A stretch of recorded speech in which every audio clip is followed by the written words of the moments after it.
Sir, ये बिहार चुनाव के बाद हार की बौखलाहट है लालू खानदान में, या सच में भाई बहन के बीच अब जूतम पेजार हो गई है और पार्टी दो धड़ों में बंटने ही वाली है?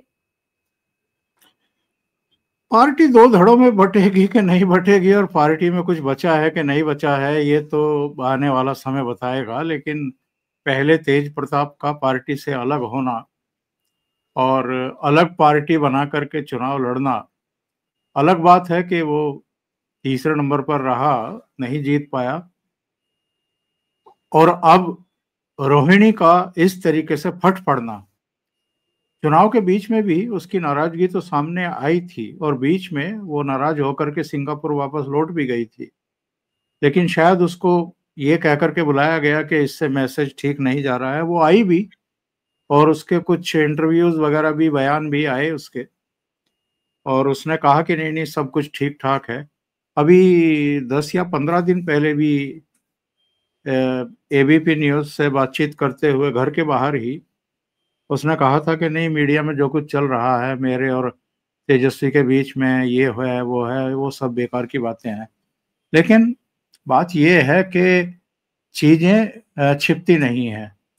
जीत जाते तो शायद छिप जाती, क्योंकि हार है और हार भी ऐतिहासिक है, बहुत करारी शिकस्त है। इतनी के राहुल गांधी ने भी तेजस्वी को फोन नहीं किया, तेजस्वी ने भी राहुल गांधी को फोन नहीं किया उसके बाद। तो घटक दलों के बीच में जो, और केवल बात ये नहीं है कि हार का ठीकरा रोहिणी के सिर पर फोड़ना चाहता था कि तुमने बयानबाजी कर दी, तुमने बीच चुनाव में बड़ा गलत संदेश मतदाताओं के और हमारे समर्थकों के बीच में भेज दिया। बात यह भी है कि खुद तेजस्वी क्या कर रहे थे या राहुल गांधी क्या कर रहे थे। जब तक भारतीय जनता पार्टी ने भी ठीक तरीके से चुनाव प्रचार शुरू नहीं किया था, तब तक अधिसूचना भी जारी नहीं हुई थी, आचार संहिता भी लागू नहीं हुई थी, और राहुल गांधी एसआईआर का विरोध करने के लिए और वोट चोरी की डपली लेकर के वहां बजाने के लिए पहुंच गए थे बिहार, वोट अधिकार यात्रा लेकर के 16-17 दिन बर्बाद किए ना उन्होंने, तेजस्वी के और वामपंथी दलों के जो उनके सहयोगी थे। और उसके बाद अचानक कहाँ गायब हुए 1.5-2 महीने के लिए। पहले मलेशिया चले गए, फिर लैटिन अमेरिका के देशों की यात्रा पर चले गए, उसके बाद कहाँ गायब हुए किसी को पता नहीं। 10-15 दिन तक किसी को पता ही नहीं था कि लोकेशन क्या है। और फिर अचानक आए तो चंडीगढ़ आईपीएस एक था, वहां चले गए, फिर हरिओम वाल्मीकि के यहाँ चले गए रायबरेली, फिर असम चले गए। और तब तक नॉमिनेशन दाखिल करने का बस 36 घंटा बचा था पहले चरण का। बिल्कुल। तब तक सीटें तय नहीं थी कि कौन कौन सी सीटें लड़ेगा, और ये भी तय नहीं था कि कौन कितनी सीटों पर लड़ेगा।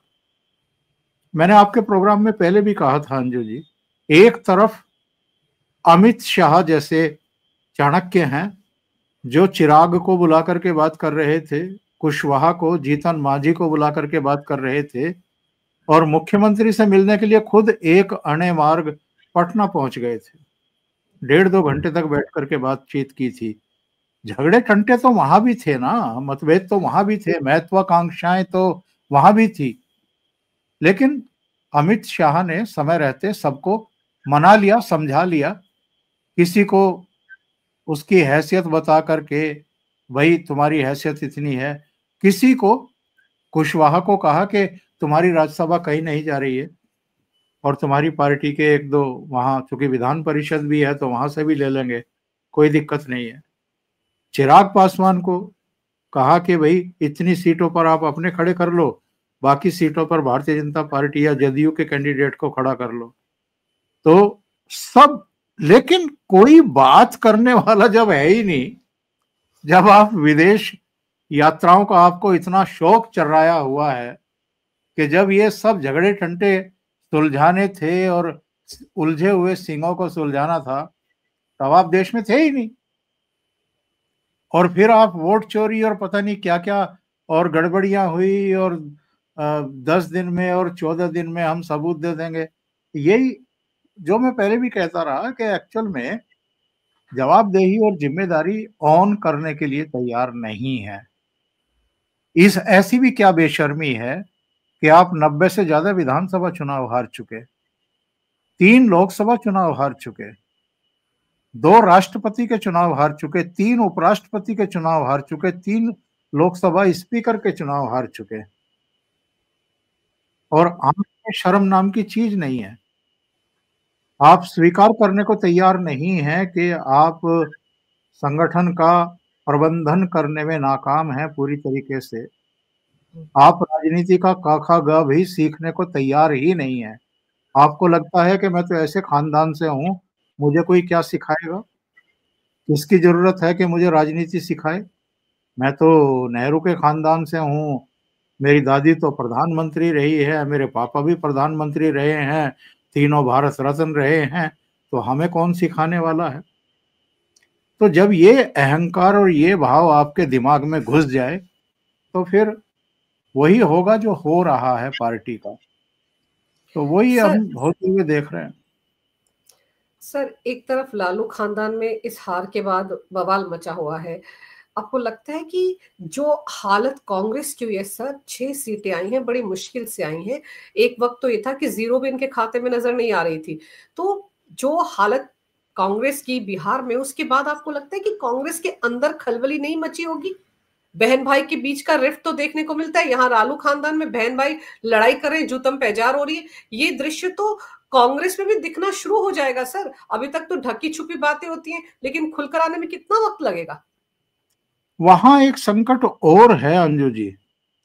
2022 में राहुल गांधी और उनके सलाहकारों ने प्रियंका वाड्रा को एक्सपोज करने के लिए और उनका मुंह हमेशा के लिए बंद करने के लिए उत्तर प्रदेश का प्रभारी बना दिया था। और ये कहा था कि वो, उन्होंने नारा दिया था ना, एक लड़की हूं लड़ सकती लड़ हूँ, सकते हो। और शायद 40% महिलाओं को टिकट दे मारे थे, उन्होंने दे दिए थे, दिए और दिए थे। मार दुनिया भर की घोषणाएं कर दी थी।